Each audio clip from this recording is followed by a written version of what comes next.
Hello there, friends! Today we will get to know all the teams that went to the main stage of the Rio Major. The last 3 matches, the last 3 slots, some serious battles incoming. And meanwhile, reshuffles are taking place in some teams, and Shiro has revealed the main secret of Cloud9. Sit back and relax. Let's get straight to it. While someone is trying to pass through to the Legends stage, the Turkish Dream Team is just falling apart. Paz has recently left the team, now it's Woxic's turn. So now it's definitely not a Turkish Dream Team. Woxic tweeted a big post explaining that he had lost the motivation to develop their roster. They have been going through constant replacements, and just when they start to win, everything stopped working abruptly. According to their analytics, they need about 2 years for the squad to start winning, but he can't wait that long. He's 24 now, and he may waste the peak of his career while they are just building the squad. So he has decided to try himself in the international team. His message and motivation are rather clear, but another question is, does someone need a sniper now? Maybe only ninjas in pajamas, but they obviously won't replace Rez with Woxic. He could have got a place in ENCE, but they have Sanpeos now, and they're in the Legends stage of the Major, so any squad replacements for them will begin only after the Major. We'll see. What do you think? Is there a chance for Woxic to return to the Tier 1 scene? I wouldn't be surprised if Santorez wants to find a new team now. Next, we have news from Vitality. As a French insider says, in order to sign Spinks from ENCE, the composition had to restrain their spending quite a bit, and it turns out this primarily affected their salaries. According to rumors, Spinks received $20,000 a month in ENCE, and after signing the Danish trio, Vitality could not afford it. So everyone decided to reduce their wages a little in order to buy out Spinks. I can't tell if this is true or not, but that's what people are saying. To be honest, I don't really believe it because Vitality is not a poor organization at all. But at the same time, it could have happened. Because even in football, after the COVID pandemic, many people had their wages reduced. And finally, some news about Cloud9. As you know, their performance at the Major is not quite the strongest, and analysts are talking about them most of all now. Overdrive shared that there could be replacements soon. Now the former CEO of Hellraisers also highlights such a theory. Cloud9, excuse me for being blunt, but in fact they're sitting for a paycheck and found themselves in a comfort zone. As soon as the composition got under the Cloud9 tag, there was an immediate upswing. Life got better. The purchase of the composition for Cloud9 itself was very profitable at that moment. But now, as I understand, it is impossible to go on without replacements after Rio. What do you think, guys? Do they need reshuffles? And if so, what are your predictions and thoughts? Meanwhile, Shiro spilled some tea in an interview. It turned out that Nefani is not the only game leader in the team. I helped Nefani with calling, just like Hobbit. So due to the fact that we all call together, the 3 of us, sometimes we get out of sync, but I think it's not bad that I'm helping with timings. I don't want to go much in detail, but it just happens that way. Hobbit has experience, I have experience, and Nefani may not see something sometimes. But sometimes, on the contrary, he will be the one to see something first. We are as one, as it was online, when we work as one mechanism and everyone calls. This synchronization of the 3 of us gives us a strong advantage as a team. It turns out that one day we could possibly see Hobbit or Shiro as a full-fledged captain. Right now, Electronic is introducing a new IGL meta, so why not? Friends, today I want to tell you about a decent website, CSGO.net. Have you long considered updating your inventory? Now is the best time to act. Moreover, CSGO.net launched a thematic Rio Major operation with dozens of neat bonuses and a dedicated giveaway. Here you can find many cases of any taste, upgrades, contracts, and absolutely everything you might need. What makes CSGO.net so unique? It's pretty simple. They've been here for years, have their integrity system, a massive amount of users with reviews and proofs, and obviously a referral system. And I can't leave you without a generous bonus. Use my promo code LIVE to get an extra 40% for your deposit. Follow the link in the pinned comment and try it for yourself. And now, let's get to the final day of the first stage of the major. In fact, nothing has really started yet. After all, the Legend stage begins only tomorrow, and there is not a single weak team. In the meantime, let's watch the latest Challengers matches. Let's start with Vitality versus OG.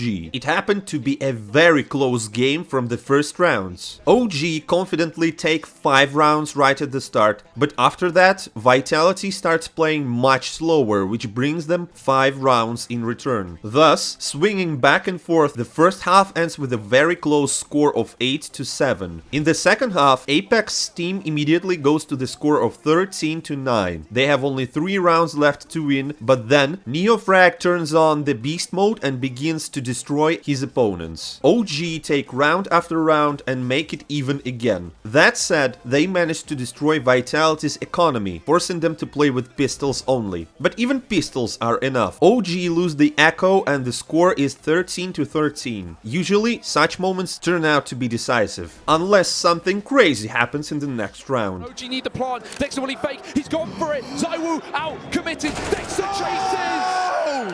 And ZywOo faces. 14-all. OG keep holding on. It's round number 30. Everything once again came down to 1 versus 1. Will ZywOo lose another clutch in this match? Painting a very clear picture of where ZywOo is, but that doesn't make it any easier. Nah, he didn't lose. The teams go to overtime. Vitality wins 3 rounds of 3 in defense, and after which they take Vertigo with a score of 19-17. Next up, Inferno. Many people thought that there would be another epic battle with highlights and overtime, as it has been in the first map. But no. OG were furious and were simply destroying the opponent with no chances. NeoFrag and Fiku both just cut loose. Headshot, headshot, headshot every round. ZywOo tries his best to save the situation and wins an incredible clutch. Called ZywOo's bluff. That takes balls. What? But a scum through the smoke. ZywOo finds him and the defuse is Vitality. However, it didn't affect anything. OG humiliate Vitality with a score of 16-6. Everything will be decided on Dust too. Here, it all started the same as on Inferno. OG continued to dominate the opponent and take the first 5 rounds without any problems. But then, ZywOo, we all know and love, decides not to hold back. Have a chance to escape. No smoke. It comes too late. ZywOo hits his head. And finds 2, 3. ZywOo. Fiku, a long road to recovery. Now he's got the orb. Now he's got the orb. He's got your number, mate. You're gone. What do you do against that? After that, the game could be split into before and after. The French player has become a literal nightmare for the defense. He was able to find entry frags and make 2 kills in almost each round. From time to time, OG tried to fight back, but it wasn't working. It seemed like they were not present on the server. They needed some kind of shake-up or a highlight. But instead of this, Magisk is giving them a hard time. And finally, the next round got OG knocked down. Hang on a moment, they're coming back. Spinks actually is now throwing to the belly of the beast. Flames. 2 off of his deagle and a route up the catwalk cracked open. Suddenly, it's an A play. If you've blinked, you've missed it. ZywOo hasn't though, and he nails that shot. No bomb. Unblinking, unwavering, and even though Dexter finds them with the scout, he doesn't have the bomb. He needs the kill. 3, 2, 1. It's only the tag. And it was super close. Even Spink's heart gave a lip. These 2 rounds could have completely changed the course of the game, but it didn't happen. The guys from OG seemed to be playing FIFA and not CS. They didn't take any round more. Dust 2, 16-8, and 2-1 on maps. Vitality proceed to the Legends stage and OG are out. Moving on to the match between CLOUD9 and Gamer Legion. CLOUD9 picked Overpass and it was pretty rough for them. After winning the pistol and force buy rounds, for some reason Nafani's team attack abruptly disappeared. Gamer Legion rolled over them, pushing them deeper and deeper in the ground without any difficulties. It's 5-2 and Chaos performs a crazy ace. I bet there's one question that pops out in our heads looking at all of this. Is that really Cloud9's pick? Why does Gamer Legion look much more prepared? It's 11-4 in the first half, and then they also lost the second pistol round. It looked like Cloud9 was unlikely to come back from this score.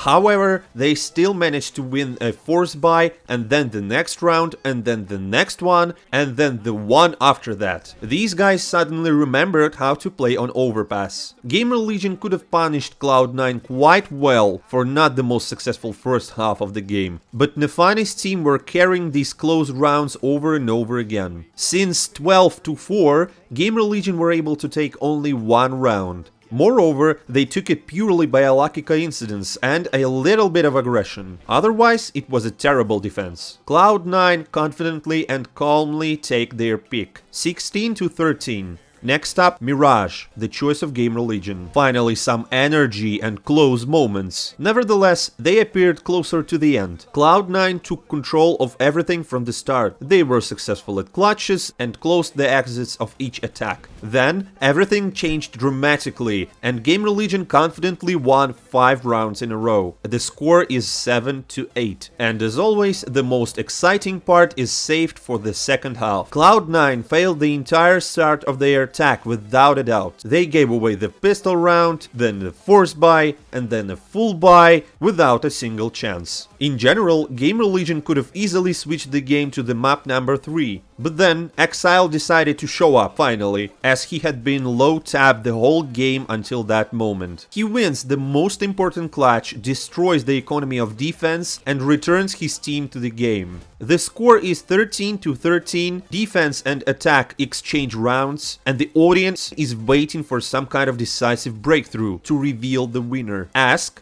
and you shall receive. Much to report on his walk. On the boost! Oh, is that from Exile? Leaping one-tap nonsense!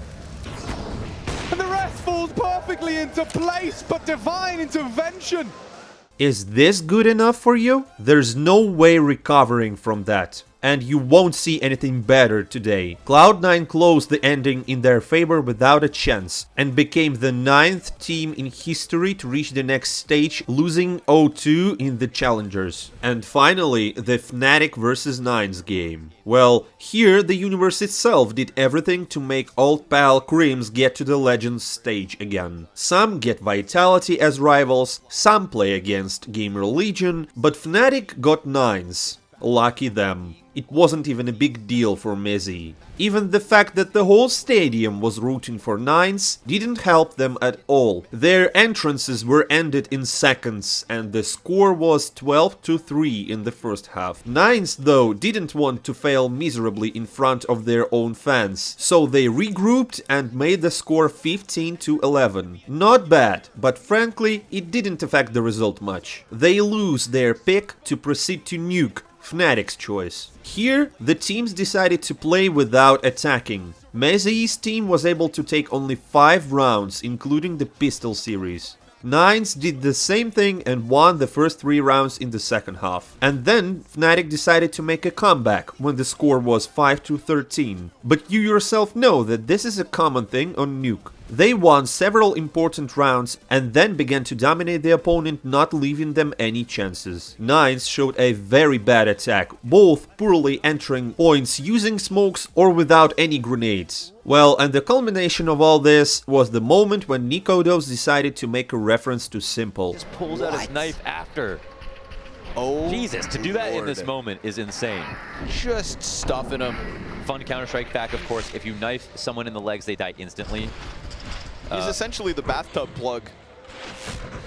Nikodos honestly became the main character of the comeback. In each round he did at least 1 frag or even more, and then they took the 15th round, all thanks to his hat trick. Fnatic lost only 1 round from the score of 5-13, so it was 16-14 and 2-0. Crims is back in the Legends like in the good old days. That's all the results of the Challengers stage. It was cool and pretty sad that only one Brazilian team made it to the next stage. As you can see, the atmosphere is completely different without them. But who knows, maybe everything will change. Here's the schedule for tomorrow. We get to watch Na'Vi vs Vitality, FaZe vs Cloud9, 2 amazing matches on day 1. It won't be boring. Subscribe to my channel to avoid missing the Legends stage match analysis, and I'm not saying goodbye for a long time.